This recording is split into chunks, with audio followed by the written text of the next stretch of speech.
perfect afternoon for football in Bloomington.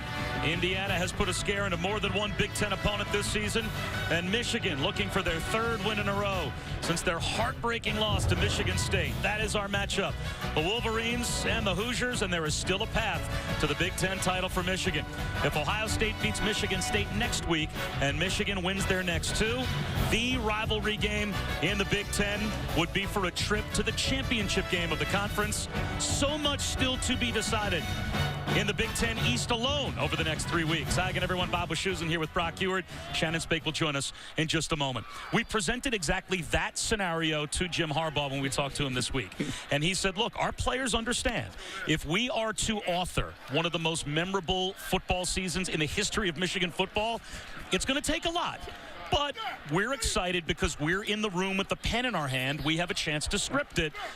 Whoever would have thought in year one with Jim Harbaugh we'd be sitting here? It's pretty amazing. I think a lot of us thought he'd come in and do some really good things with their offense. He's a former quarterback after all, and his track record was really good on that side of the ball, no matter where he has been. Stanford, the NFL, San Diego before that. But what he is doing defensively, to me, is what is most truly remarkable here. A lot of the same personnel that they have had over the years, but the amount of belief, the amount of attitude that they are playing with. Caught up with DJ Durkin on the field, defensive coordinator before the game. I said, just watching your guys on tape is so much fun to see. They're just competitive fire to not settle for anything, and they're playing brilliantly on that side of the ball. Well, we can talk defense, but the coach was a quarterback. There's got to be some heat on the guy that plays quarterback for him. Shannon Spake's down on the field with more.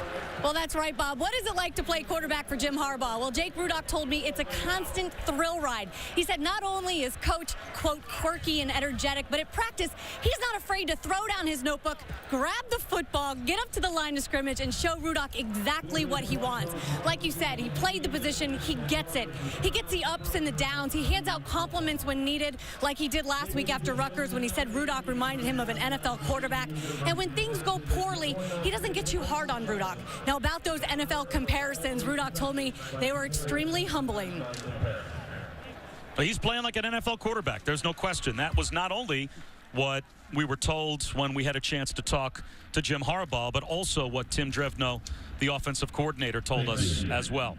Well, there are a lot of NFL logos up in that press box to watch Nate Sudfeld. He's 6'6", he can throw the football, and he plays for a team that has put, as I said, plenty of scares into teams in this league, including, at the time, the #1 team in America, Ohio State, taken down to the wire here in Bloomington by Indiana. They survived. Indiana blows a 26-point lead in a loss to Rutgers. That has to be their most heartbreaking of the season. Last week, they had an onside kick chance to keep the game alive against Iowa. Throw in a game where they only trailed by 2 after 3 quarters against Michigan State on the road. Those are 4 teams, 3 of which, Brock, that are in the top 10, where IU almost was the spoiler. This is year 5. This isn't Kevin's first or second year where he's trying to build recruiting classes and fit scheme and personnel. Yeah, he's got a lot of the guys that he wants in the places he has them. He has a senior quarterback that knows the system inside and out, and he feels like just being competitive isn't good enough. I mean, if you're in that position, you're going to say the same things he said to us yesterday, but ultimately, well, they got to get that win. It's not about being close. This isn't horseshoes. This is about trying to finish when it matters the most late in games, something they've been unable to do. Michigan's strength is their defense. They won the toss and deferred. Not a surprise. They will put their defense on the field to begin. And we are underway. Sent deep by Kenny Allen, and 2 deep, it looks like, for a return by Mike Majette. So it will be a touchback. It will come out to the 25, and our first opportunity to take a look at a very interesting player as far as the professional scouts are concerned in Nate Sudfeld. He's every bit of 6'6". He's got a very clean release. There's not a lot of wasted movement. It's why there are a bunch of NFL people here. Now, he's got some physical development still to be had. Kevin Wilson thinks his best football is ahead of him. But he has control of this up-tempo system. He will get the ball out of his hands, sacked just 11 times. But he's going to need his people on the perimeter to win some of those man-to-man matchups. And you see it right from the start, that press coverage. #1 in the Big Ten in passing yards per game. #3 in touchdown passes is Nate Sudfeld. He'll start a pistol look and hand one off to Jordan Howard. And Jordan Howard has been a really nice surprise as well, coming to Indiana as the transfer from UAB. They lose their program at UAB, so he is free to transfer, joined this team in the spring, and he's working on 15 career 100-yard rushing games. And he's looking at a 1,000-yard season coming on the heels of Tevin Coleman from a year ago. Sudfeld outside. This will be short of the first down. Trying to fight his way to the sticks was Mitchell Page. It will be 3rd down and 3. Right away, you're going to get into a down and distance that fits Indiana's script, and this is exactly where Michigan has been one of the best in the country. 3rd down defense, number 2 in the land. Something that you said impressed you about Nate Sudfeld on tape when we were watching together, always seems to have a plan when he steps back from center. And you should, 3 years into the system, very comfortable with where everybody is.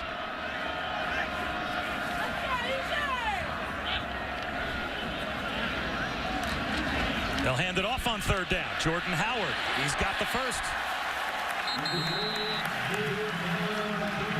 6-yard gain. Jordan Howard last week had 174 yards rushing against an Iowa defense that was only allowing 86 yards rushing per game coming in. Sudfeld on a sprint down. Out to the 46-yard line. Coming back to help out the quarterback again was Mitchell Page. Well, that's really good execution. That 3rd down run was all about Jordan Howard getting to the hole faster than Des Morgan, something you don't see a bunch. And I like moving the pocket, give Michigan different looks. They don't waste any time. Howard again. Looks like he's got another first down for IU. And you know what he does? He falls forward. You'll see that all afternoon long. Very rarely does this 230-pounder get knocked backwards. He's got tremendous forward lean. I think this system, a lot like UAB's as far as a lot of zone run, and he's very good at getting north and south. Play action. Bullet throw to the sideline. And it's incomplete, intended for Simi Cobb. That's it. That's the picture you're going to see, Simi Cobb. You better get used to it. That's Jeremy Clark, 6'4", 210-pound corner. He's going to get those long arms, those hands on you. He's going to be in your chest plate, and it's going to be up to you to gain some separation. Slants, curls, comebacks, go routes. Got to give your quarterback a chance. Clark, number 5 rather, in the Big Ten with 3 interceptions this season. Sudfeld again to throw. Sets up the screen. Divine Redding cannot break the one-on-one tackle in the open field. Devontae Thomas comes up to make the stop.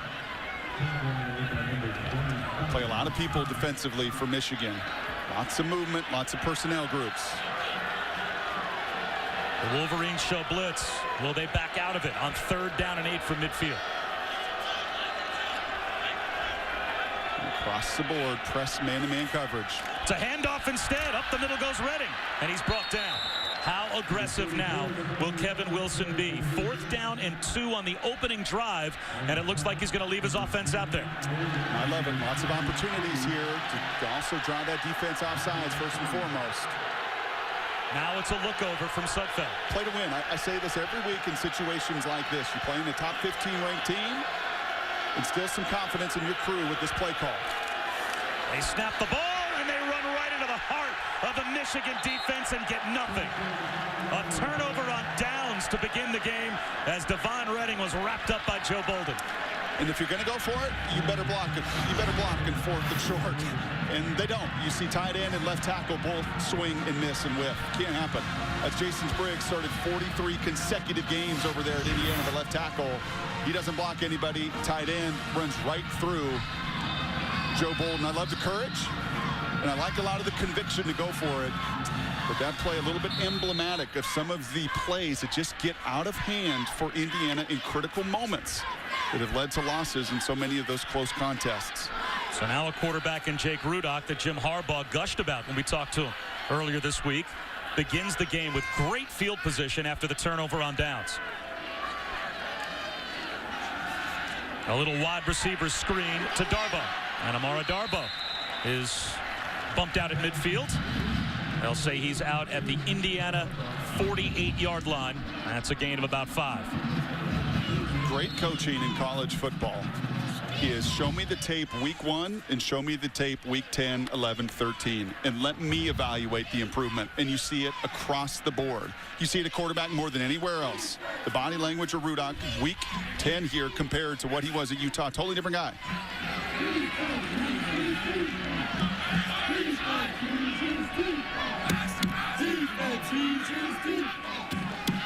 Straight back to throw again. Wide open. Just an easy pitch and catch.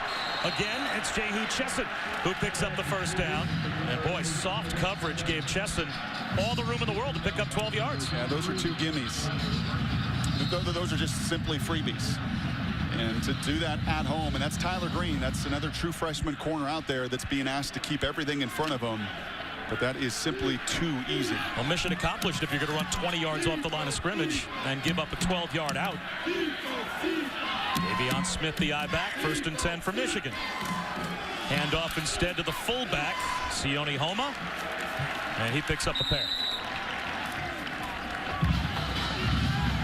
He likes to play the ukulele, and he likes to run people over. Those seem to be his 2 favorite hobbies. And after missing all of spring ball, an ankle that limited him in training camp, Jim Harbaugh and staff excited about a number of these players. In the NFL, and that NFL adage is, you prove it to me. You show me that you are worthy, and we will give you more opportunities. Sione is showing and gaining that trust with his staff. And now he's the lone setback on 2nd down and 8. Indiana may have been in the neutral zone. This is a free play for Rudock. He'll take a shot at the end zone. Drops it in for the touchdown. J.U. Chesson on a straight go. And Rudock seemed to know that he had a free play.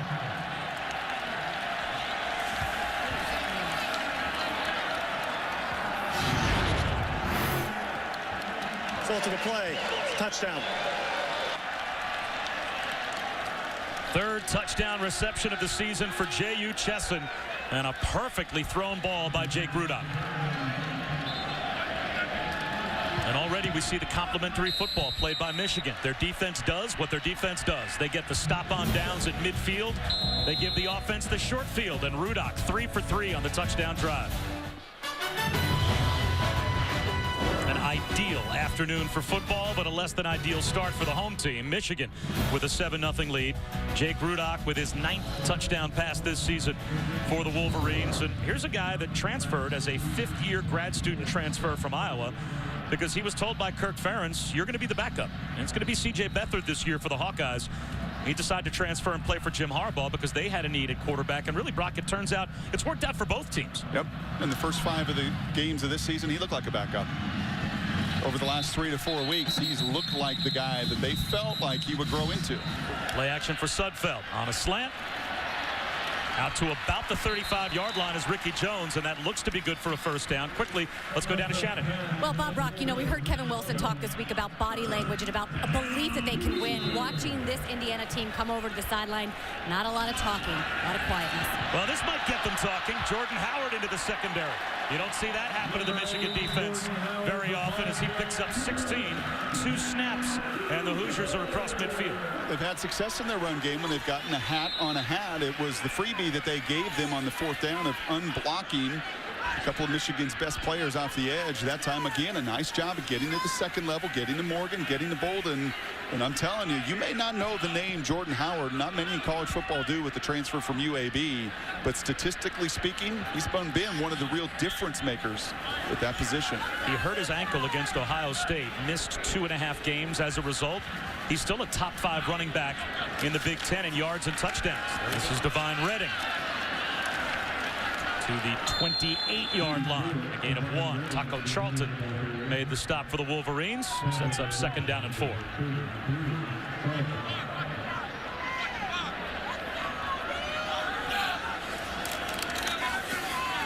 Redding again, bouncing outside to the 20-yard line, into the red zone, down to the 14 for IU. Finally brought down by Jared Wilson, gain of 14.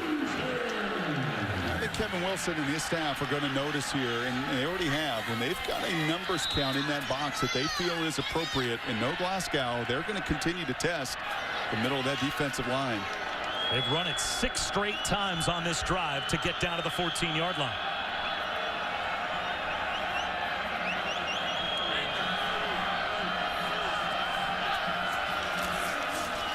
Another handoff. A cutback, maybe a yard, as Divine Redding is brought down by Willie Henry. It's the #1 run defense and the #3 run defense in America. #1 run defense in the Big Ten for Michigan, and they are 6th overall in opponent red zone touchdown percentage. And they're going to make it hard down in this compressed area of the field on Indiana as Redding gets to about the 11, sets up 3rd down and 7. You can see it just 16 times and just 6 touchdowns, and a good play there by Lewis, the corner. When you're this dominant defensively, it's because everybody in DJ Durkin's system is doing their job. And a great example of that last time. Lewis plays his assignment. He gets on the outside shoulder. He gets on the outside, sets the edge, and allows this fast flow defense to come alive and tackle. Sudfeld looking over with the play clock winding down on 3rd down. Looking end zone, buying time, lost the football, has to jump on top of it. And a flag late. More than anything, Jim Harbaugh's crew on defense on 3rd down, playing the kind of man-to-man coverage that DJ Durkin loves. Indiana tries to run their little man beater. The running back out of the backfield. No separation, no room. Big-time sack. 40 yards away for the former walk-on. So far this season, he is number 1 in the Big Ten and number 15 in the country at 86%. That one's good, not by much, but it gets inside the left upright.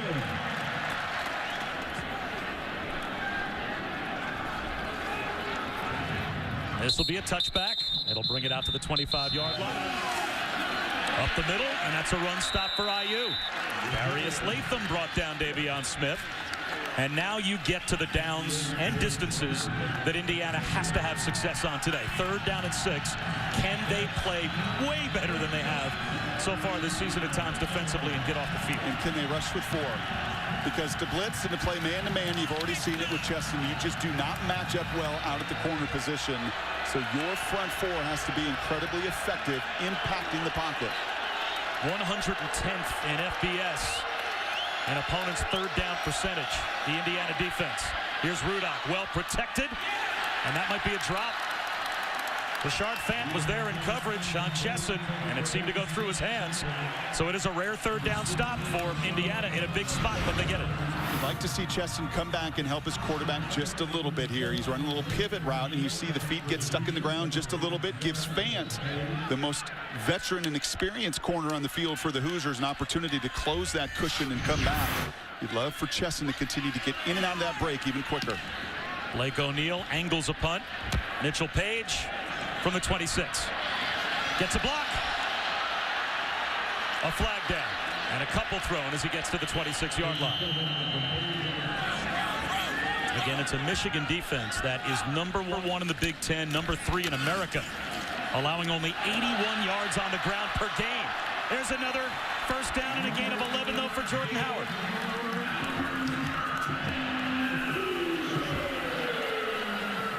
.6'1", 230, and boy, does he run behind his pads. And as you can see right now, not even through the first 15 minutes here, right up against that average that Michigan gives for an entire game. We'll see if Jabril Peppers shows up offensively at some point for Michigan. But their defense on the field for a lot of snaps here in the first quarter. A little tunnel screen that goes right through the hands of Damon Graham. So that's a mistake. And now it's 3rd down and 10.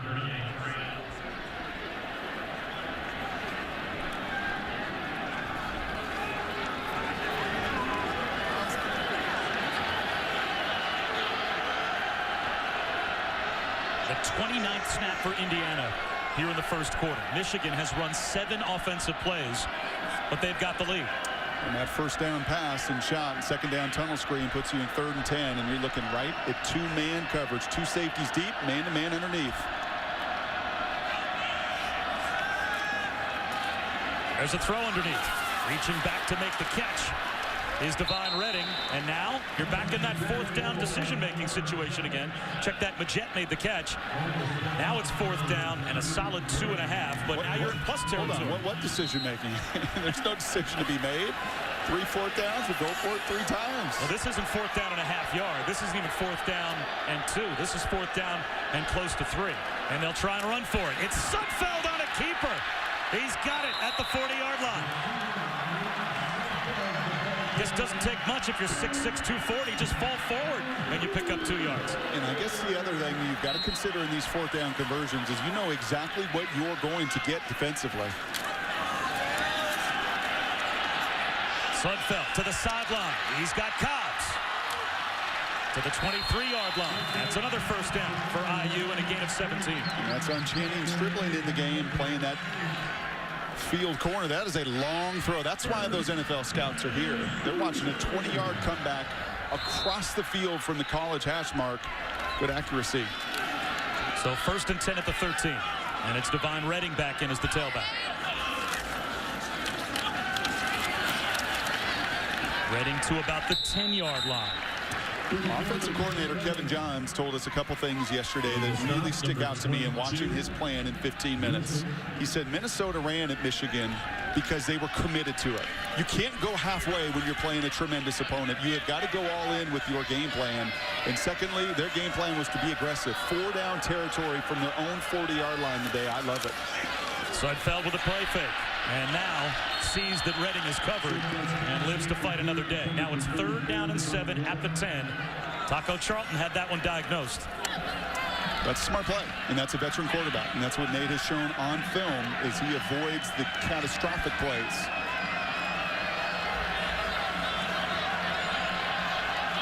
Rock, you said this would be the game. Can Indiana score touchdowns in the red zone? Can they keep this drive alive? And it looks like they'll just run, try and set up a little bit more real estate for the field goal as Redding gets to the 18-yard line, and it will be Griffin Oates most likely to start the second quarter. So it's a 36-yard field goal attempt for Oates, who's 1 for 1. And he's now 2 for 2. So that takes us to the end of the first quarter, and now it's a 1-point game. 7-6. Michigan has the lead over Indiana. We'll be back after this message and a word from our local ABC stations. In the end, Indiana kicks a field goal, but Brock, doesn't mean there wasn't a chess game going on before the field goal attempt. A lot of gamesmanship here. You can see Kevin Wilson, we're just going to wind it down and run out the clock. And look at him. He's going to give the signal right there. No, you're not. You're going to step up and you're going to hurry up and get to the line, and let's see if we can catch Michigan napping. Well, Jim Harbaugh has to burn the timeout. If this is the third quarter into the fourth quarter in a tight game, guess what? Jim Harbaugh would want that timeout back. He may even want it at the end of this first half. That little coaching, that little, you better be on point with every second of this game. Kevin Wilson, his veteran quarterback, forced the timeout there from the Wolverines. Now, in the end, they weren't going to go for it on 4th and 15 from the 20-yard line. Unless that DB does not go out there, the safety is falling asleep. But at the very least, it keeps the opposition on their toes and forced them to use a timeout just to make sure. So they end up kicking the field goal, but Michigan has now spent 2 timeouts here in the first half. Rudock straight back. This time he'll run. No one home for Indiana. The 5th-year senior sees the opportunity and takes advantage all the way to the IU 47-yard line, a gain of 23.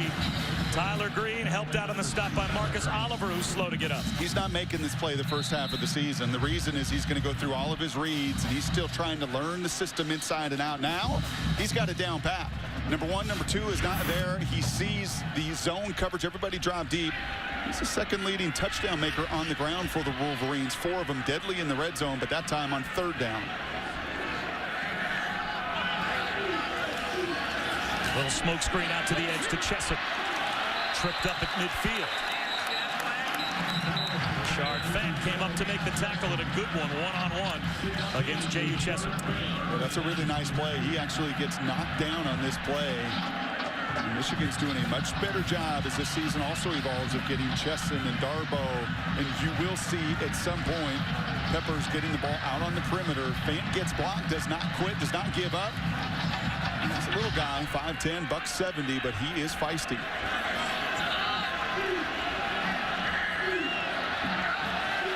Jabril Peppers now on the field. And he is a difference maker when he gets it in the open field.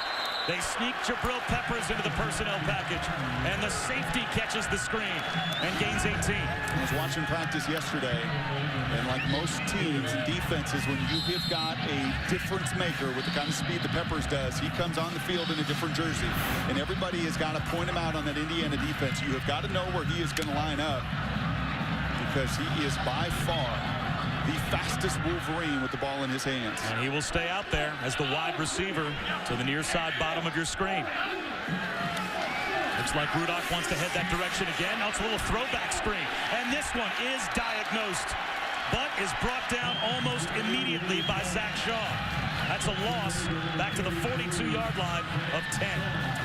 That's an even better play than Tyler Green made on that tight end screen, because Zach Shaw actually started to rush the passer there and just felt that screen coming. You've got to do a wonderful job of selling it offensively. Tight end, offensive lineman, even quarterback. That time, Zach Shaw able to sniff it out. Last moment of time. Earlier on this drive, negative plays. IU's defense couldn't capitalize. Can they now? Right up the middle goes the battering ram.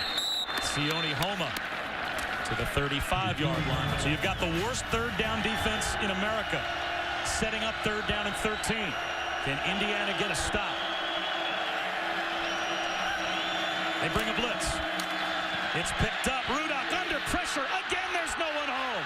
Rudock with plenty of room to run to the sideline and pick up another third down conversion, a 19-yard scramble. This is one of the differences between a Nate Sudfeld on the other side and a Jake Rudock as this season has evolved.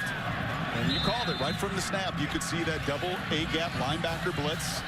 They don't get home. You give Rudock a crease, and he is going to make you pay. He's not a 4-4 guy, right? But he's probably a 4-7, 40 guy. He's very athletic, and he is, as I said, gotten so much more comfortable in this scheme of knowing right and when to go places with the football. And if it's not there, to be able to do just what he did there. Again, tuck it and run. Now it's Drake Johnson. A yard to the 15-yard line. It'll be second down. Do you think now about this Michigan team, Brock, how their defense has evolved this season, how good that group is, and how Rudock, granted, he's a fifth-year grad senior transfer, but he was a first-year starter for Michigan back when they lost to Utah at the beginning of the season. And that miraculous finish, or heartbreaking finish, if you're a Michigan fan, to Michigan State, it's the only loss since week 1 for this group. They got the quarterback playing at the level he's at. Who wants to play Michigan at this point as we come down the stretch? Play action. Rudock, long throw, wide open in the end zone is Chesson. He's got it again. Another Wolverine touchdown.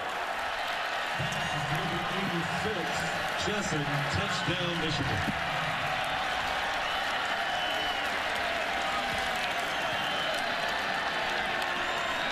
Pretty good drive for Mr. Rudock. 6 for 6 on that drive. Now 9 of 10 on the game, and that's another freebie. The first go-route touchdown was pretty easy. That one was even easier. Yet again, another bust in coverage. Indiana miscommunicates. They pass off Chesson. Nobody is there to defend him. I think Rudock taking some of that stinger away with his scrambles and then finishing when Indiana makes the cardinal mistake. Second touchdown catch for J.U. Chesson. A 10-play, 75-yard drive. And a blown coverage that costs Indiana 7. And Indiana respond. Mike Majette will take a knee. We'll find out. IU back to the offense, down by 8 when we come back.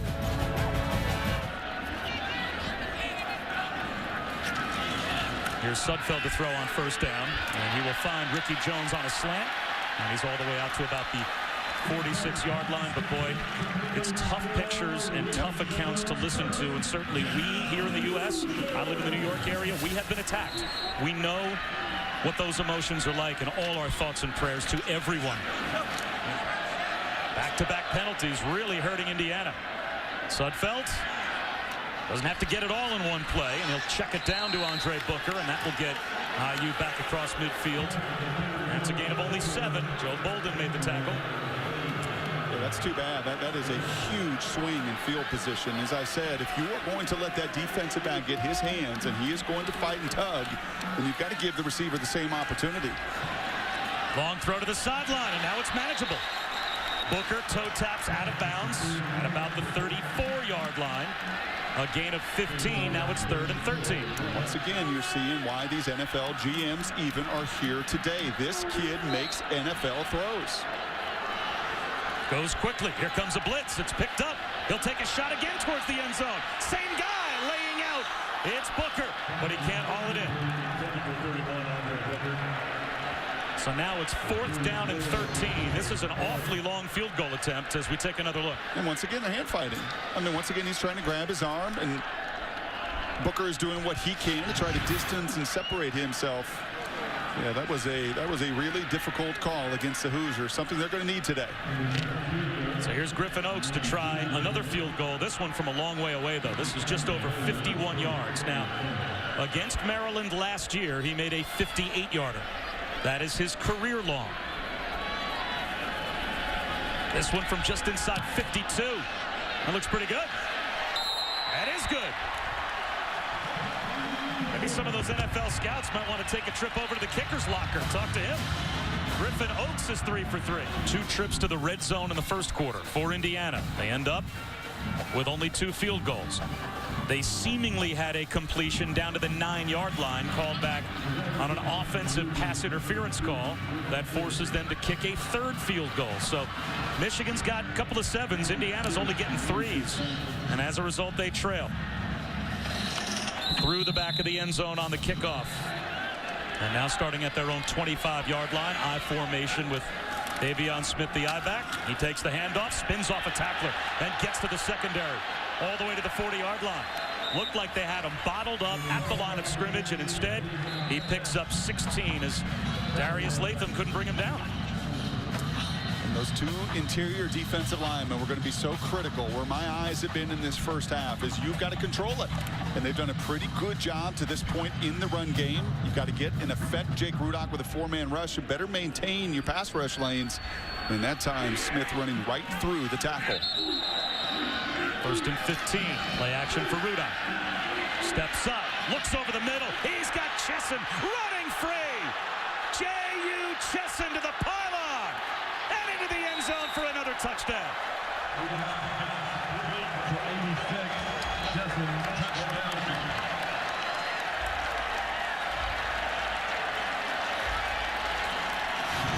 Is this J.U. Chesson or Braylon Edwards out there for Michigan? Well, this isn't a busted coverage. This is pretty sound football, but a perfectly anticipated throw will bust open even sound defenses. And if Utah is watching this thing tonight, they're saying, I don't know who this quarterback is. He didn't play against us week number 1. I mean, this Jake Rudock kid got good against Minnesota. He got great against Rutgers, and he can't play the position any better than he's done here in the first half today. He has been flawless. He had a 99 QBR in their win over Rutgers. He might be on his way to another number like that, the way Michigan's piling up yards here in the first half. We heard from Jim Harbaugh that Jake Rudock was playing NFL-style football. Brock, I think we saw that on that last touchdown. It's an NFL quarterback. It sure is. You're going to see Chesson on a deep dig route here. And what I want you to watch is when this ball is thrown, right? Look at the anticipation. He is throwing to a window. The backside safety can't get there. That ball is out of his hands, Rudock's hands, before Chesson is even in that spot. And look at the finish. Because of the anticipation, you beat the corner, you beat the safety, and a 3rd touchdown reception on one heck of a first half between quarterback and wide receiver. Damon Graham took a knuckleball kickoff at about the 5-yard line and got it out to the 25. Divine Redding is the tailback. Still a timeout for Indiana. Plenty of time on the clock. They keep it on the ground. There goes Redding. Down the sideline. Out of bounds at the 40-yard line. This ground attack has been solid for Indiana here in the first half. 21 more yards. There's 2 things. Number 1, they're reaching their blocks well. And number 2, Bolden and Morgan, who have been so dominant at that linebacker level of meeting that play in the hole, have not been so in this first half. On the sling, he's got Simi Cobbs. That's first down. Inside the 30-yard line to the 29. A gain of 21 on 1st and 20. Now that is a rarity. That is zone coverage, and that's a credit to Nate Sudfeld right now to keep his poise. And you don't see Michigan play a ton of zone, and maybe that's why Pepper's a little bit lost in space. The slant comes right off his ear. Up the middle for Jordan Howard, who's over 100 yards here in the first half.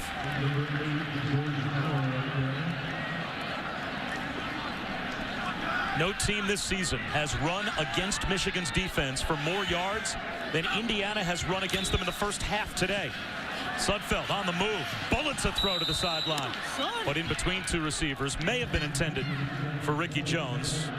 And that brings up 3rd down and 8. And you can see it right there. You saw a little bit of the body language. He knows he had an open receiver there underneath.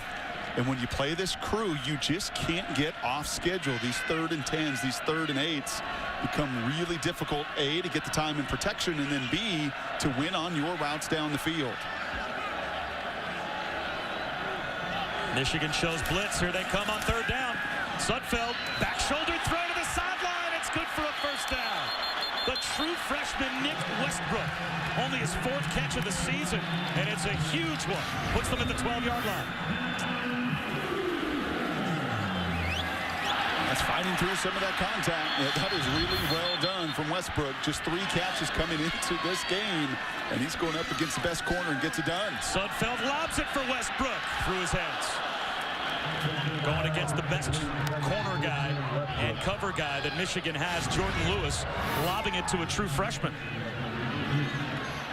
I think you're seeing here in this first half of play why Indiana played with Ohio State to the end, why they took Michigan State 5-point game on the road with 5 minutes to go, why they had Iowa in a 1-possession game. They will not back down. Now, they've got to do something about this. They have got to find a way to get 7s in the red zone. 2 trips in the first quarter, 2 field goals. Another trip thwarted by a penalty. So this is their 3rd time in the red zone. Play clock at 5. Screen set up. Blockers out in front for Jordan Howard. He's going to walk into the end zone with an Indiana touchdown.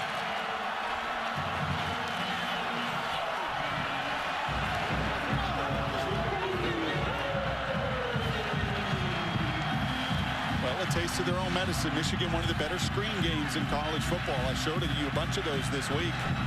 Give some real credit to Nate Sudfeld right there. To Dan Feeney, his right guard. To the play call from Kevin Wilson and crew.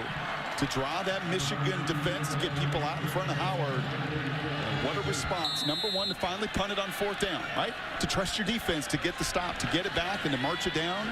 And points before half, always big. You're right. Situational football played out perfectly there for Indiana. Instead of trying the 4th down and 2.5, 4th down and 3 in midfield, the punt pins Michigan deep. They get field position as their defense gets a 3 and out, and their offense makes it stand up. Well, teaching tape here from Dan Feeney, the right guard. Look at his eyes up. Look at him square to the line of scrimmage. He doesn't panic. You'll often see big guys get out there in the open field, and A, they're not used to what to do, and then B, well, they don't hunt up with their eyes, those linebackers. And Feeney right there, one of the more experienced Hoosiers. 33 starts. He's their toughest offensive lineman. He is the bell cow of that crew. That time it was all about patience and execution. But if Ohio State beats Michigan State, and that sets up a division championship game between Michigan and Ohio State in 3 weeks, if Michigan were to win that and then beat Iowa in the Big Ten championship game and run the table the rest of the way, you don't think they're at least in the conversation for the Final 4 teams, the college football playoff? Oh, they're absolutely in the conversation, and let's see what Oklahoma and Oklahoma State, who's down today in the first half, and some of those other teams in front of them do. There's a lot that could happen in front of them in the next 3 weeks. Well, a lot can happen here with 49 seconds and 1 timeout. Could you imagine that if Jim Harbaugh got this team into a Big Ten championship game where the consolation prize would be the Rose Bowl? That would be unbelievable. As Rudock, aggressive towards the end of the first half, finds Darboh. Well, that sets it all up right there. That's 17 yards on 1st down. You want to know what kind of the mindset of a play caller is on that other sidelines here. What do you do on 1st down? The deep out to the boundary. Absolutely does go out of bounds. They're going to have a little bit of ball control if you're Darboh, but once again, a pinpoint throw on time. Rudock has been nearly perfect here in the first half. Long throw to the sideline. Coming back to make the adjustment is the tight end, Jake Butt. Well, now they're in position where they can take shots at the end zone before settling for a field goal before halftime. How good is that? Just how good is Jake Butt? Well, he's good enough to go outside against the #1 corner for Indiana, run a little double move, a little hitch and go right there. And like the guys at the next level are doing time and again, the Gronkowskis of the world, such a weapon when you can use your 6'6", 250-pound frame and simply block out the 5'10", 175 Fant. He'll throw it with 13 seconds to go into the end zone, broken up. Intended for Chesson, who was able to fight off the back injury and get back on the field. Rashard Fant made the stop.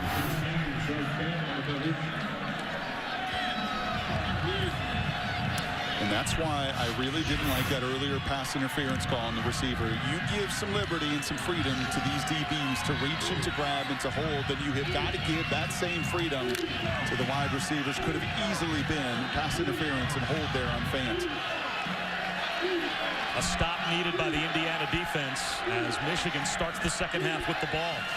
Second down inside the 5. Rudock under pressure, sidearms one to the goal line, and it's incomplete. Well, that might have been the first error in judgment as Zach Shaw was all over Rudock.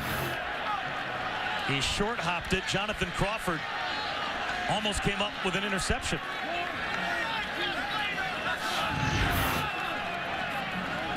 So now with only 4 seconds to go, in spite of the fact that it's third down, it'll be a field goal attempt as Jim Harbaugh sends out Kenny Allen to try what amounts to a little more than an extra point.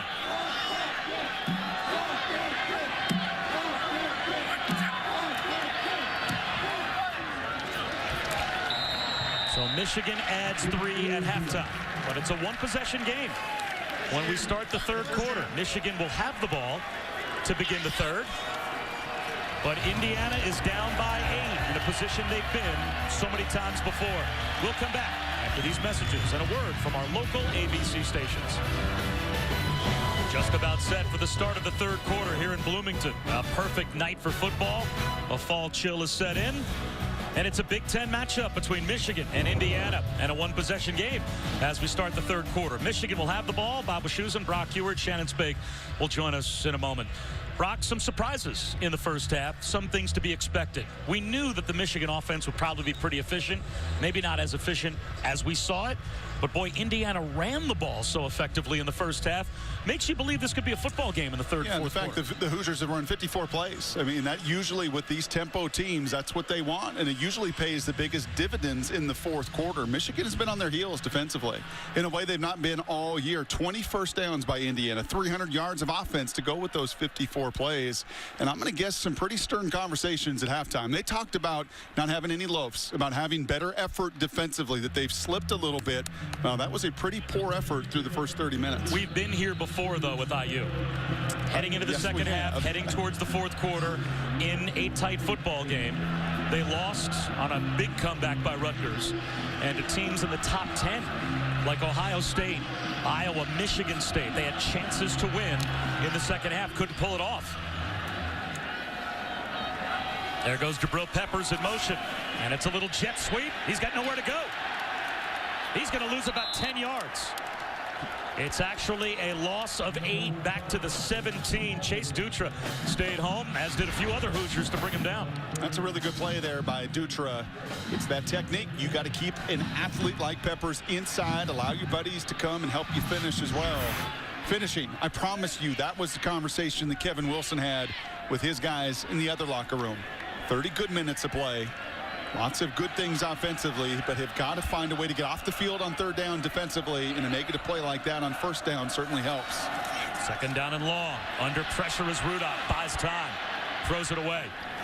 Let's go down to Shannon. Well, Brock, when you mentioned Jim Harbaugh talking about energy and effort for his defense in the halftime locker room, you were exactly right. Those were huge teaching points. He told his defense, you got to wrap up better. We just have to tackle. And as far as his offense, he said, guys, we've got to set the tone from the very start of this second half. If we don't hurt ourselves, if we play our game, they shouldn't be able to stop us. And might be true, if not for 3rd and 18 to come out to start the second half. Empty backfield after the timeout, 3rd down and long. And a sack. Rudock had no chance. They kept in only 5 to block, and they paid the price for it. Darius Latham brings them down, a loss of 7. And hands on hips, and that's not what Jim Harbaugh wanted coming out. He wanted to possess the ball. The defense was on the field an awfully long time, and you finally see one of those line stunts get home. And you know what else you see? Within that line stunt, some pretty good lanes and 4 guys dominating 5. That's not the start out of halftime that Mr. Harbaugh was looking for. And we'll see where field position ends up for Indiana. A kick to midfield. Returnable for Mitchell Page. Looking for room. Keeping it alive. Breaking tackles. Mitchell Page down the sideline. Touchdown.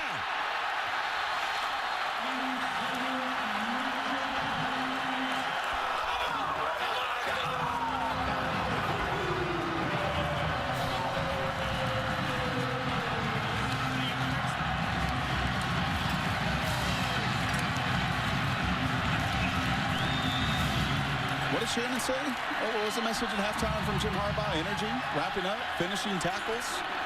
You come out and you play 3 poor plays offensively, and then you punt it to Mitchell Page. Not done that kind of damage all season. You missed 2-3 tackles. Nobody wraps up. And you get this crowd excited here in Bloomington, Indiana. Way too early, you'd think, to go for 2. So much more could happen in this second half. So they kick the point and make it a 1-point game. What a start to the second half for Indiana. Their defense gets a stop, and their special team scores. Jordan Lewis from the 1. They'll have good field position looking for their answer. Close to the 40-yard line before he stepped out. And let's go back and take a look at why this punt return turned into a touchdown. Well, it was a good punt. It was directional. You had a few Wolverines sitting and staring, and it was that missed tackle right there by Channing Stribling, the junior. Just one missed tackle, and you lose containment, and then it's just all the speed of the little guy listed at 5'7". I don't know if he's quite that, but Kevin Wilson loves it. Yep. Kevin Wilson's words weren't about being close. They're about fighting. I don't want to psychoanalyze anything else. I would just want to see my guys fight for 60 minutes. Drake Johnson to the 42-yard line for a gain of 3. I think if you're Michigan right now, you love your efficiency, yards per play, 10.9 yards per play in that first half. They've given up big chunk plays to this Michigan offense, specifically to J.U. Chesson, who has 140 yards receiving and 3 touchdowns. Play action for Rudock over the middle. Darboh almost got loose. He picks up a first down. Rashad Fant made the stop. Let's go down to Shannon. Well, it's a perfect time, Bob, for us to take a look at the bright side, brought to you by CarMax. It's all about Amaro Darboh. He's a senior wide receiver who was born in the war-torn area of Sierra Leone. 14 years old, he was sponsored and came over to the United States, to Des Moines, Iowa. And last month, after living here for 14 years, he became a U.S. citizen. He said he always considered himself an American, and that was the final step. Great story. It was a great story. And our thanks to the Michigan Sports Information Department for the pictures. Rudock escaping the pocket. Throws it away. Well, you mentioned Coach Crean. He's a little torn today, as obviously he is the head basketball coach here at IU, but that's his brother-in-law down on the sideline as the head coach at Michigan. Married to John and Jim Harbaugh's sister. How about that Thanksgiving or Christmas dinner table? Talk about some unbelievable coaching. I mean, to be a fly on the wall of that coaching conversation. You know it is so competitive, right? Growing up with brothers as I did. I'd just like to hear them talk strategy. Play action again for Rudock. All kinds of time. Low throw. Did Darboh scoop it up? Nope, incomplete. Fant again in coverage. And this brings up a big play now. 3rd down and 10. In field goal range for Michigan, but can Indiana get a stop? Well, you can hear it. I mean, for one of the first times here, there's a lot of maize and blue in the stands, but you can hear some of the fans here that can kind of feel it, and they want to be the difference to make that one critical play that so often in these matchups against top 15 teams, they've been unable to do so.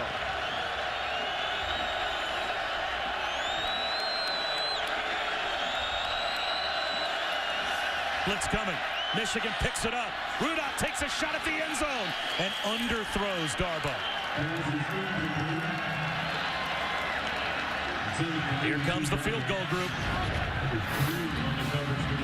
He underthrows it, but I think an opportunity, just a little bit low. Yeah, that's about 1.5 feet away from being just another one of those pinpoint throws. Rudock did not miss one of those in the first 30 minutes. That time just a little bit behind Darboh. Kenny Allen made right before halftime. This one from about twice the distance, 42 yards out. Bad snap. The placement was bobbled, and the kick comes up well short and left. So Michigan with a muff on the field goal group. Scott Sitnewski with a low snap. Blake O'Neal did not get a clean spot. And it's still only a 1-point lead for Michigan. As the prow of the USS Indiana, a warship from World War II that was dedicated to IU and dedicated to Memorial Stadium here in Bloomington back in 2013. The memorial, a reminder of Indiana's contribution to the military. And obviously our chance with Veterans Day just passing this week to thank all of our servicemen and women for everything they do for us. Blitz coming. Little pick play out on the edge. And it works for a gain of 5 to Ricky Jones.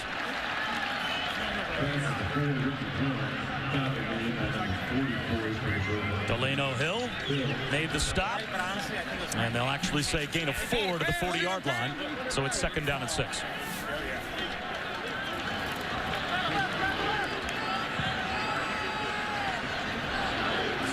Waste no time going downfield here. Coming back to make a perfect adjustment to the ball is Simi Cobbs. Jeremy Clark, he didn't locate it. Cobbs did, and it's a gain of 43.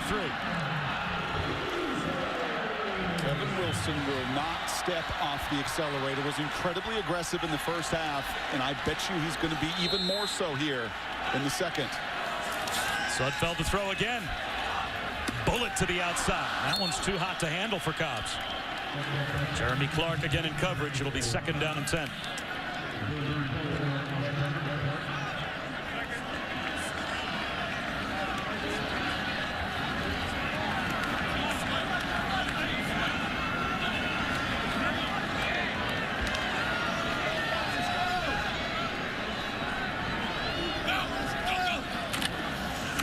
First carry of the second half for Jordan Howard, and it's a good one. Inside the 10. 1st and goal of the 8. The 4th time that Indiana has been in the red zone against this Michigan defense. And it was our right guard once again, Feeney, with tremendous push. The double team getting to the second level. Howard doing the difference. Howard again. This time gets walled off right at the line of scrimmage. Maybe fell forward for a yard. It'll be 2nd down and goal. Michigan's defense has been in so many statistical categories spectacular, but they have only allowed 3 touchdowns. Amazingly, only 7 goal-to-goal situations this entire season. But they've not been run on like this. And that is what challenges even the elite defense when you have the kind of balance that Indiana has played with offensively.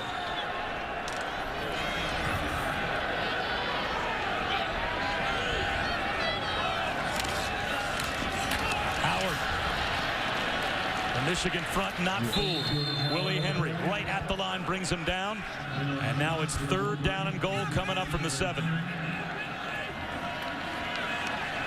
That was a really nice play by Willie, the leading sacker, tackle for loss guy for Michigan. He gets his hands on Camille. He tosses him aside. Is able to bring the force on the tackle.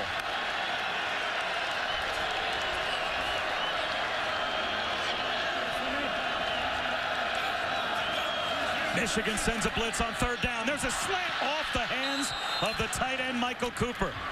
It was almost as if the ball got on top of him faster than he thought it would, which I guess you have to be aware of if the blitz is coming, if the ball's coming out quick. Yeah, that's the matchup they wanted. We have seen it on the other side with Jake Butt and the difference of having a pass-catching tight end with a tremendous frame. Cooper also 6'5", 250.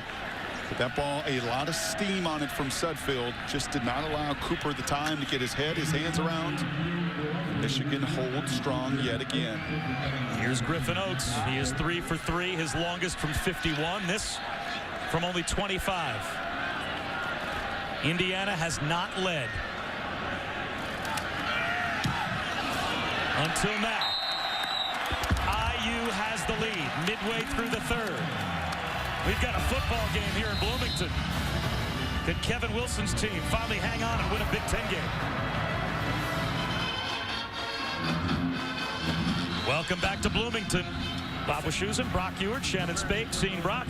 Very interesting games starting to develop here. Yes, we have. And Michigan's been involved in very interesting games. The finish against Michigan State, the finish against Minnesota. They are also not a stranger to competitive games to the wire. Jordan Lewis brings it out from 5 yards deep. And gets stood up at the 20-yard line. He takes a knee, gets to the 25. Play action again. Rudock. This time he wants it all, looking for Darboh. He's got it inside the 10-yard line. Now they'll say incomplete. It came loose when he hit the turf.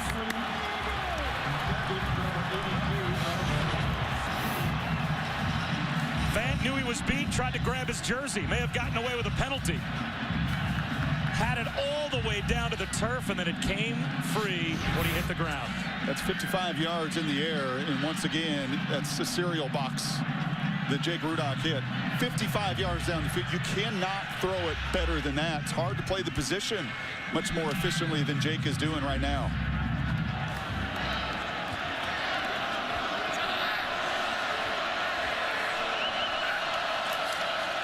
Hand off to Smith on second down. He's loose. Davion Smith carrying tacklers, rumbling to the 33. The junior from Warren, Ohio, picks up 20 and a first down. And that's it. That's it.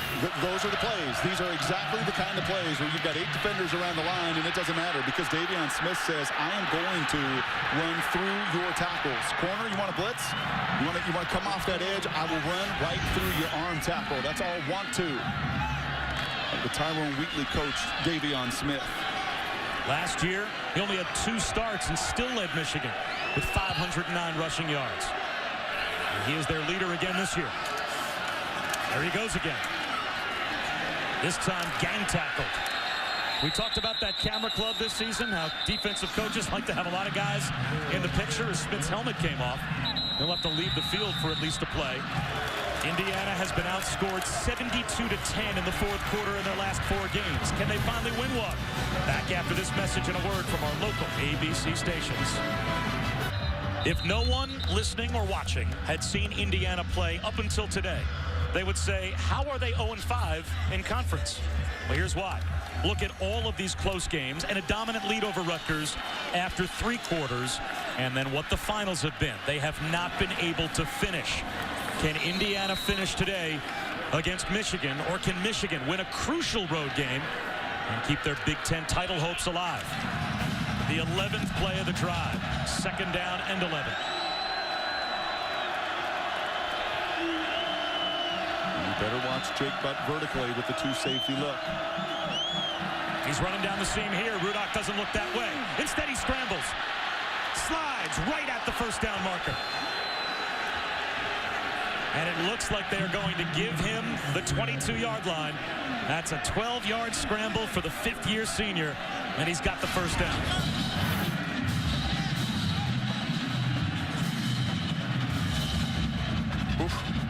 He took a very similar shot, you remember, that knocked him out of the game in Minnesota with his head slamming into the ground. I think there is some incidental contact with the backside from Marcus Oliver. You hear some of the maize and blue wanting a call there, but I think Oliver is trying to fly over the top of him, and his backside is what drives Rudock into the ground. Wilton Spate, the backup quarterback, came on and won that Minnesota game.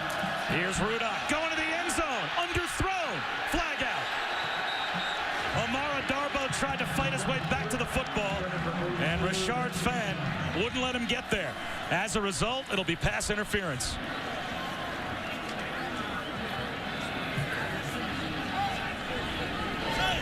Pass interference.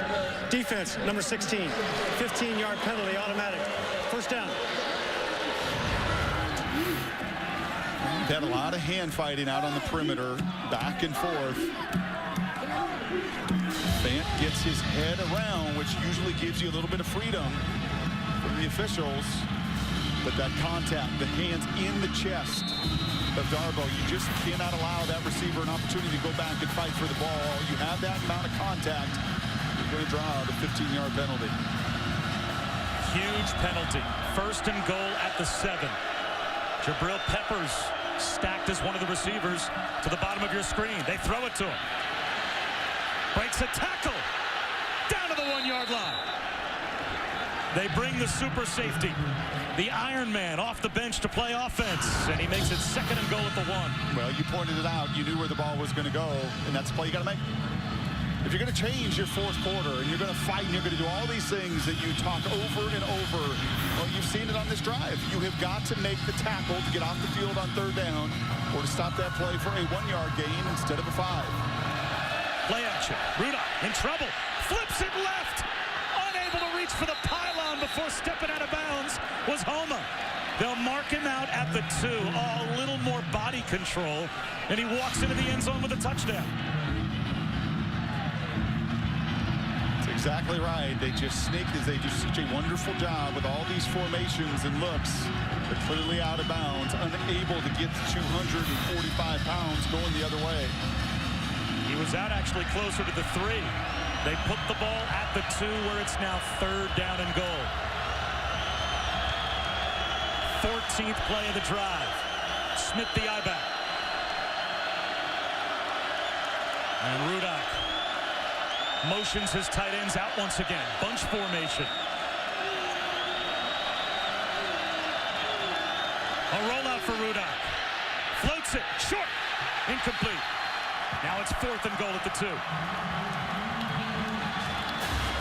And here comes the field goal group from Michigan to try and give the Wolverines the lead.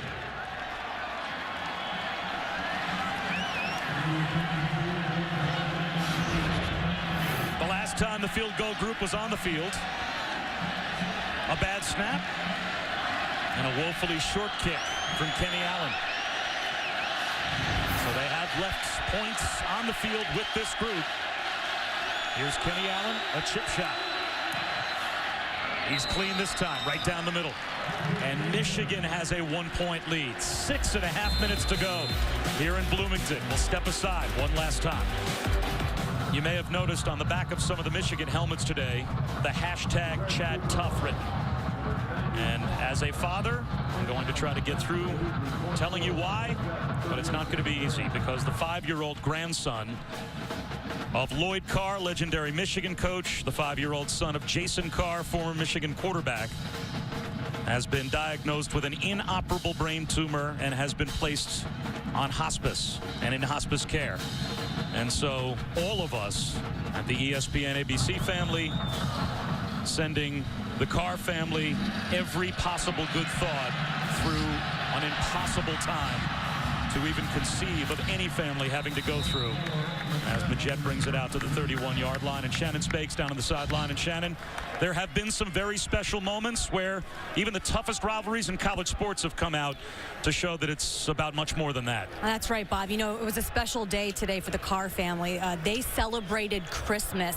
The Michigan and Ohio State basketball teams, they helped organize getting their house decorated for Christmas, lights and all. And Santa Claus made an early trip to the Carr residence. Brought a lot of presents for Chad and his family. So Merry Christmas, Chad. Merry Christmas to the Carr family. Hope it was a beautiful day with lots of presents and lots of love. Jordan Howard with a great run to midfield for Indiana.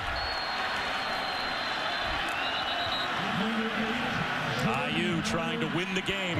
Down by 1. 6:15 to go as Michigan just took the lead on their last possession. Well, they're going to do it on the ground, because on the ground will ultimately slow down the rush and lead to the possible play down the field in the passing game. But they're in this position because of Jordan Howard, because of what he has been able to do on the ground and controlling it today in a way that nobody has. 160 yards now against this Michigan defense. Howard again. A gain of close to 5. Jordan Howard up the middle. And how about the play coming now? 3rd down and 2 at the 42. Now this is a place kicker, Griffin Oakes on the sideline for Indiana. As Howard a little slow to get up, and that would be a tough player for Indiana to lose. It looks like he's just tangled with the tacklers. We'll see if they reset the play clock. But Griffin Oakes last season against Maryland hit a 58-yarder. So they're only a handful of yards away from what would be comfortably in his range. But with 5 minutes to go, they're thinking about more than 3. You want to fight and go down swinging, which is Kevin Wilson's words. Go through your 230-pound battering ram. They will. And he will battering ram his way inside the 40-yard line. He just moved the pile, willed his way to the 38 for a gain of 4 and a first down. This is a Michigan front 7 that is without their best player on that defensive line, and it looks like Howard has to come off. Ryan Glasgow did not make the trip. He is their toughest defender. He is the guy that at the point of attack has set the foundation in the edge. And you've seen the difference without him today. Continue to run the ball right at Michigan. Now it's Majette in the game at tailback. The true freshman. Inside the 35, down close to the 34-yard line. Now, we knew this was a pretty potent Indiana offense. We knew that they would be able to run the football at least somewhat. We didn't in any way see this coming. 225 yards against the third best run defense in the country.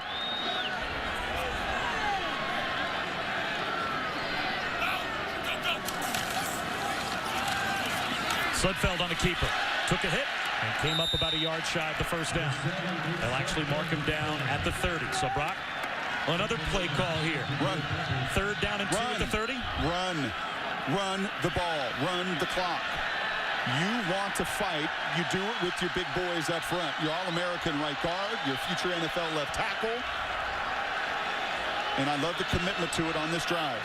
And they've got Jordan Howard back in the game, and they give it to him, and he's got the first down. 7 straight running plays for Indiana against the third best run defense in America. And they're inside the 25-yard line.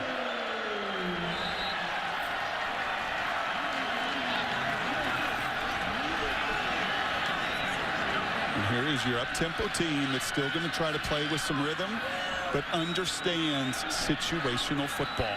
Something so many of these spread teams can't, because so few of them have a 230-pound running back and can lean on a veteran offensive line and a veteran senior quarterback to manage the most critical moments.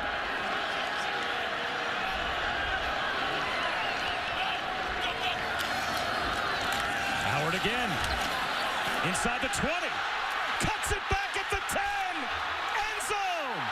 Touchdown. Number 8, Jordan Howard. Touchdown, Hoosiers.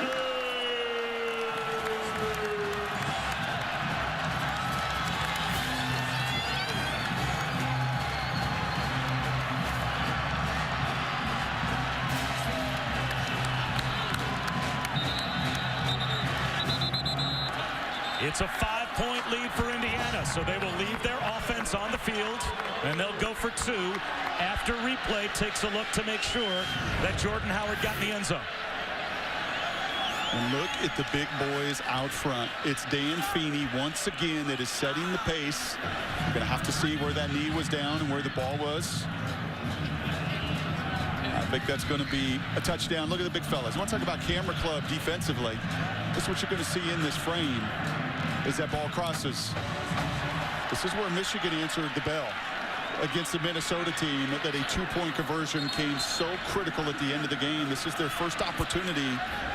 And with their defense and some of the challenges they have on the back end, and as good as Rudock has been pushing the ball down the field, better not be celebrating that touchdown, and all of your focus better go into this one and getting these 2 critical points. All the time in the world for Michigan with 2:52 and 2 timeouts. Will they be trying to tie the game or win it with a touchdown? That's determined by this play. And they'll run it. They'll be trying to tie it, because now it's a touchdown lead for Indiana. Jordan Howard with the successful 2-point conversion.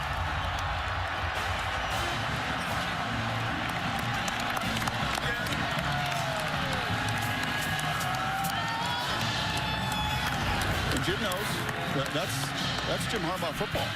That's just lining up, put my cleats in the ground, and I'm going to run right at you. I mean, that's what he did at Stanford. That's what he did at San Francisco. That's what he's done so effectively here this season. And he knows his group that had been so dominant in that phase of the game this season, today got pushed around.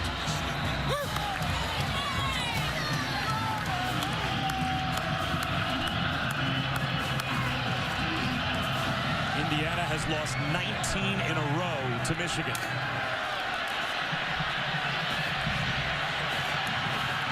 Getting loose all the way out to about the 33-yard line is Jordan Lewis. So a good return. Jake Rudock now only has 246. He'll go to the air on first down.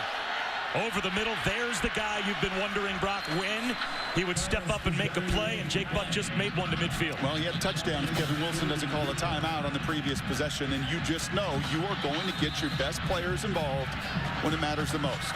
Jim Harbaugh's been in these battles. He's not going to flinch. Jake Rudock's got tremendous poise, and you're going to see Chesson and Darboh and Butt involved here in the final 2 minutes. Rudock taking what is given to him, and it's Butt once again for close to 9 yards. He gets to the 42-yard line, about 8.5 on first down.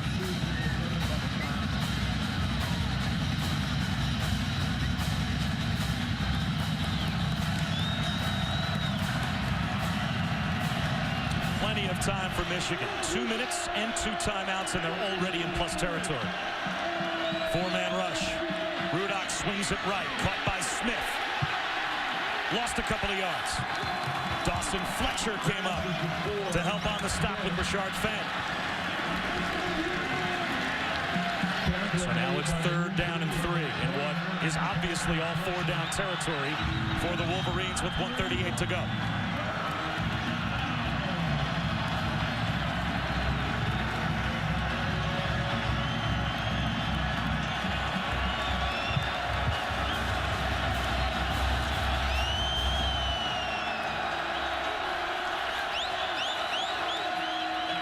Pressure coming. Rudolph goes deep to the sideline, underthrown. It's caught inside the 5-yard line.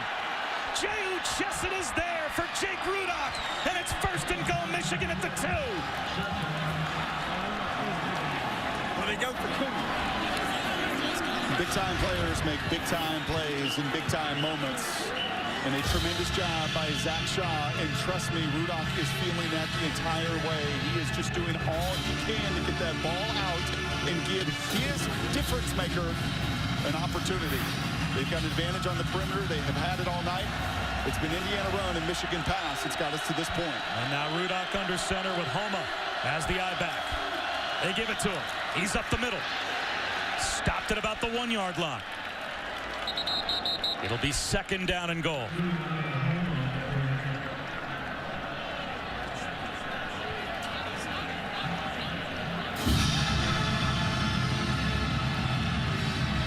Two timeouts, plenty of time. But you'd like to see a little bit of rhythm here, a little bit of urgency.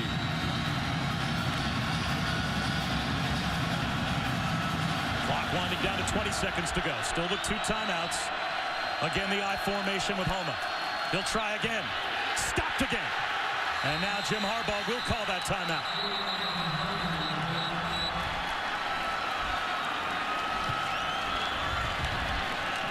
Third down and goal at the 1. Now they have a timeout still after this one. So they still have 2 timeouts. Or 2 plays, I should say, because they've got 3rd down play, call a timeout, 4th down play. So that means the full playbook is at their disposal. Do you still keep running it with the big battering ram at the heart of the defense? I think so. Or you have to get Rudock out on the edge? I think you've got plenty of options. I think you're very comfortable with your quarterback in these moments, and he's shown it on this drive that this isn't going to overwhelm him. You love some of your matchups, and you have the confidence of that big, heavy run game. Don't you just love college football, though? Wow. I mean, this is just exactly what you sign up for in November. In a game that, granted, we thought Indiana had a chance to make this a very competitive football game, but this is a different kind of game than I think we expected it to play out. Yeah, this has been Indiana with their just enforcing their will and running it right at Michigan. And really Jake Rudock, who has had to really step up his game and carry a defense for the first time this season. And he's 3 feet away from evening it up. And now Michigan's got Drake Johnson in as the tailback in the huddle. And it looks like they'll line up Homa in the offset eye left. 3rd down and goal at the 1, 11 seconds to go. The toss. At the 5-yard line, Drake Johnson is brought down. And now things change dramatically for Michigan. They lose 4 yards. Now it's 4th and goal at the 5, and the final timeout spent. Now, you just asked me, what do you do here? That is not in my playbook. I get down into this end of the field, and Drake Johnson is not Jabril Peppers. He's not going to outrun many people to the sidelines, and you see T. Gray Scales, he is all over it. You give me play pass, you get it to my best players, you get it going north and south, but you go east to west, you give Indiana advantage, you get a huge negative play. Instead of 3 feet, well, now you're looking at 5 yards. Indiana coming into today was the 119th team in college football in total defense. And rather than lining up with your battering ram and going at the heart of that defense. They just tried to play speed football to the edge and lost 4 yards, and now you've taken power football, it seems, off the table. Now you've got to spread them out and try and throw it in the end zone. Well, they don't get it here. That call is going to be talked about for a long time in Ann Arbor. Because of everything at stake right now, in this game and in this moment for them, with what is looming in the weeks ahead, that will be a call that will be analyzed if you do not take care of business here.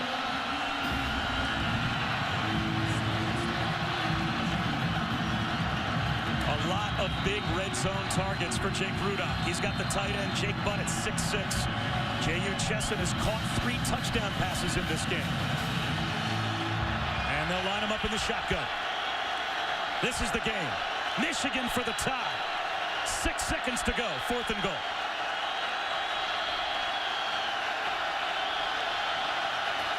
Here comes a blitz. Rudock to the end zone. In traffic. It is caught. Chesson. Touchdown. His 4th of the game.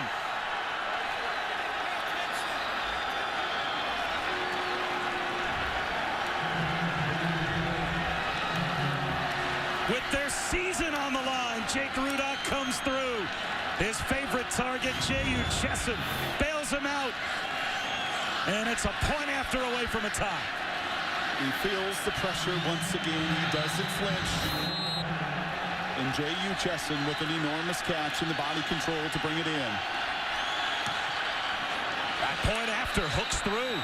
It was another bobbled snap, but a great job by Blake O'Neal to maintain control of that snap and get it down for Kenny Allen. Yeah, that was a bad snap. A grounder on the missed field goal earlier. That was a pretty darn good job by Holder to get it down, and it just sneaks in. And that 4th down just snuck into the end zone. And what a game we have in Bloomington, Indiana. We're going to overtime when we return. Yes and yes. They'll start with Howard on the ground. He gets to the edge. Just like that, it's 1st and goal at the 9-yard line for Indiana. That didn't take long. And Harbaugh is screaming for a holding call on the edge. But I don't see it. I see the left tackle, Jason Spriggs, once again winning his block and giving Howard the opportunity to get 230 pounds started.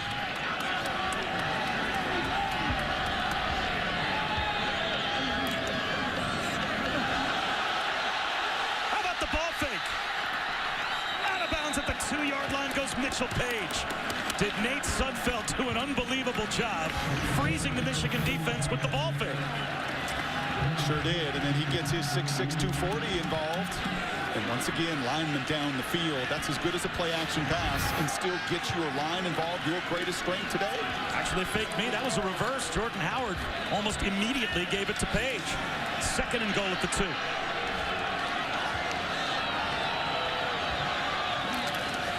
Howard right up the middle. To about the 1.5-yard line, where it will be 3rd down and goal.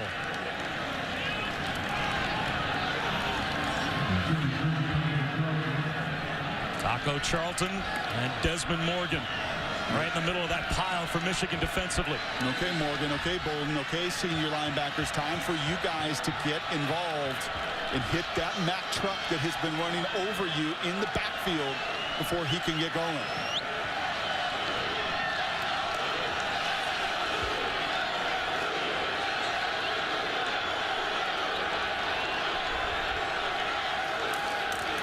They'll run it again. Howard driving his legs to the goal line. Is he in? Yes! Indiana starts overtime with a touchdown. And it's Jordan Howard again.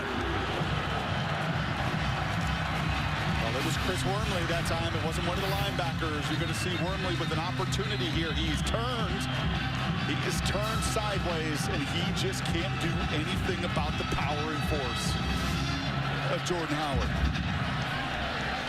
Is he short of the goal line? They are certainly going to replay to take another look.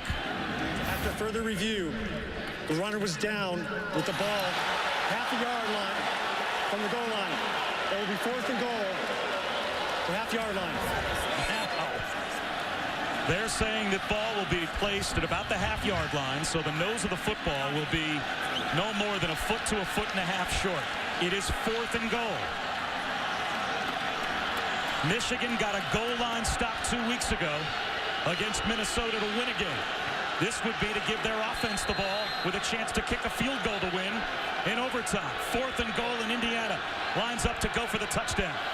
It is Jordan Howard leaping, and it is a touchdown.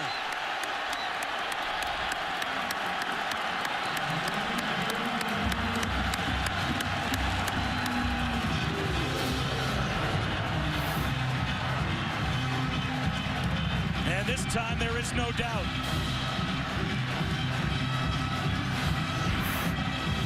That's what those NFL guys like to say. No matter how ugly your Michigan sweater is, you've got to agree that is a grown man running the ball. That is 14 consecutive running plays for Indiana offensively, including all of the plays in overtime. And now it's on Michigan's offense to answer again. Jordan Howard has done something today individually that teams in a month haven't done to the Michigan defense. He was 1,500-yard back last year at UAB, Conference USA first team. Nobody really knew him and the impact that he was making in a non-Power 5 conference. Michigan knows it today. You're doing this against the 3rd best rush defense in America, 80 yards a game. That is all they had given up on the season, 80 yards a game, 240 total a game as the 2nd best crew. He's got 218 by himself, and everybody on the field knows it. Jim Harbaugh knows where it's going. DJ Durkin knows where it's going. That front 7 for Michigan knows what's coming at him, and they still can't stop it. It's been more of a balance offensively for Michigan. Now they start at the 25. Where are you going here? If you're the beauty for Michigan is you got Butt, you've got Chesson, you've got Darbo, you've got a quarterback that can run. You just cannot flinch, and you have to play with tremendous poise. Rudock's thrown for 394. They'll start on the ground, though. 4 yards for Davion Smith.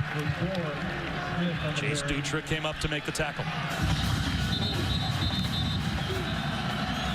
Extended time in the huddle usually means a longer call and usually means a pass play. Play action on 2nd and 6. Rudock over the middle. Into the end zone with a leap goes Jake Butt. And Michigan gets the answer. And they're a point after away from overtime number 2.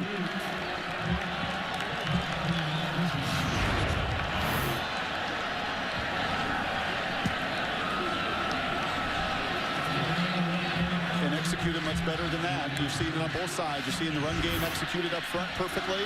And now can this operation execute? It's been a challenge all night. Snap, hold, and kick. Scott Sitnewski is the snapper. O'Neal is the holder. That time much smoother. And right down the middle for Kenny Allen. And we play on. They can keep playing all night as far as we're concerned. This is fun. Back in a moment. Michigan and Indiana about to play overtime number 2. And it will be Michigan's offense going right back out on the field after they just scored the tying touchdown. So for Brian Nora, the only chance you're thinking as the defensive play caller for Indiana to even hold to a field goal attempt here is at some point you have to create a negative play. You just can't stop them on 3 downs from picking up a first down. You've had multiple opportunities. You had the 2-minute drive at the end of the game. That last overtime that ended in that overtime session and frame ended in a hurry. Yeah, I think it's time to be aggressive defensively. Well, they show blitz here. They've got 6 players up near the line, and they will rush. Rudock with a pump fake. Stop and go, and it is a pitch and catch for a touchdown. 1 play to Amara Darbo. Passes to 82, Darbo, touchdown, Michigan. And if you're going to do it, the cardinal sin on the back end is you just can't give it up. And Rashard Fant right there, Jim Harbaugh scratching his head. He knows he's still got to play some defense. That's a little double move. A perfect route. The timing, you can see Fant looking in. Hitch and go. And good night. The stop worked perfectly, and the go was there. 6 touchdown passes for Jake Rudock. And again, a perfectly executed point after by the battery of Sitnewski to O'Neal. And Kenny Allen puts it through. So now the heat back on Indiana. Now they have to have a touchdown. They have run it 14 consecutive times. Does the Michigan defense finally bow up and stop the run.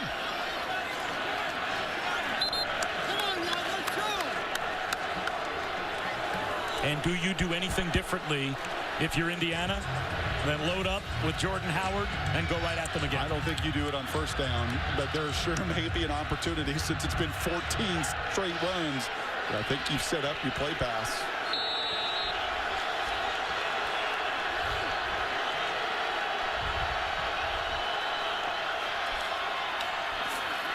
Turning the corner is Howard.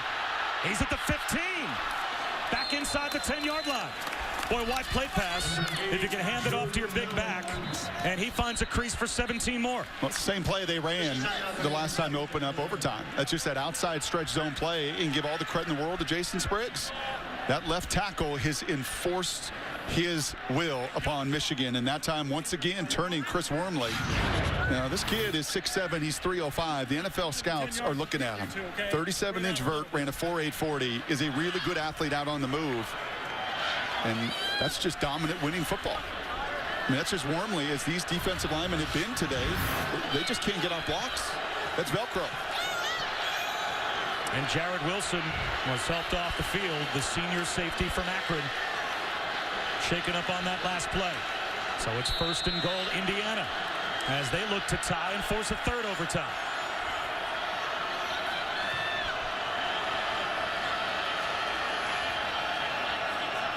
There is a lot of real estate at the bottom of your screen for Simi Cobbs, as he is man for man if that's where they decide to go. Instead, they go back to Jordan Howard, and he gets to the 5-yard line where it will be 2nd down and goal.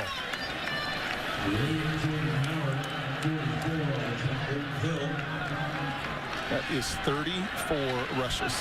There is no question where this ball is going, and he is so powerful. He takes it again. Now it might change. This time Michigan stops him cold at the 5. Jabril Peppers sold out to stop the run, and it worked. But even though there's been a +1 for Michigan multiple times in the box, they can't stop the heavy run. If they throw it here and they fail, it almost guarantees they have to throw it on 4th down. Yep. If they run it here and come up short, depending on what they get, they could still run it on 4th. Sudfeld takes a last look over at the sideline. And they will run it. Sudfeld on a keeper. Spins down to the 2. Delano Hill saved the touchdown. And now it is 4th and goal. Indiana will call a timeout.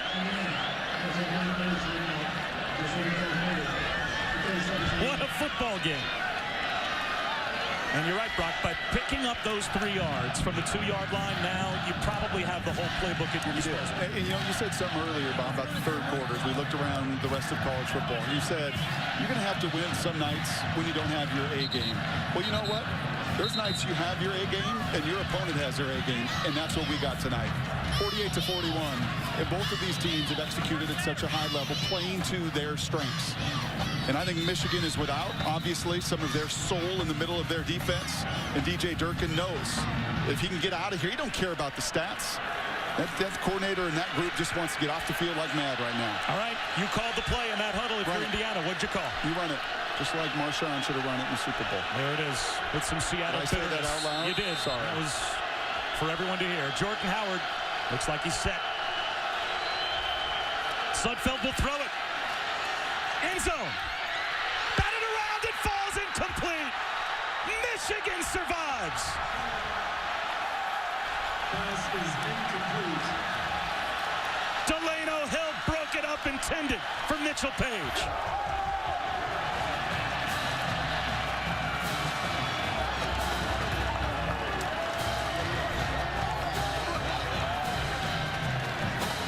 It was 18 straight running plays until this incompletion loses it at the goal line for Indiana.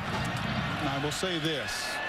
These Michigan coaches that we have heard at times pounding on the table next to us, we're very thankful that it was a pass. They would have much rather have seen Mitchell Page try to win this game in a one-on-one on the perimeter than they would a run game that has gashed them. for 17 straight runs. And you have nothing to put your head down about, Mitchell. You put your team in a position with your punt return touchdown. Kevin Wilson, you have nothing to be ashamed about. You called a brilliant game plan. You wanted your team to swing and fight to the very end, and they did in Michigan.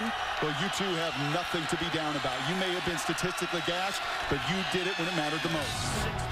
What a football game. 48-41. Michigan wins it in overtime. Coming up at 8, it's the Big 12 matchup of the day between Oklahoma and Baylor. For Shannon Spade and Brock Ewert, I'm Bob Wischusen. The rest of our ESPN and ABC crew as well. So long from Bloomington. What a win for Michigan.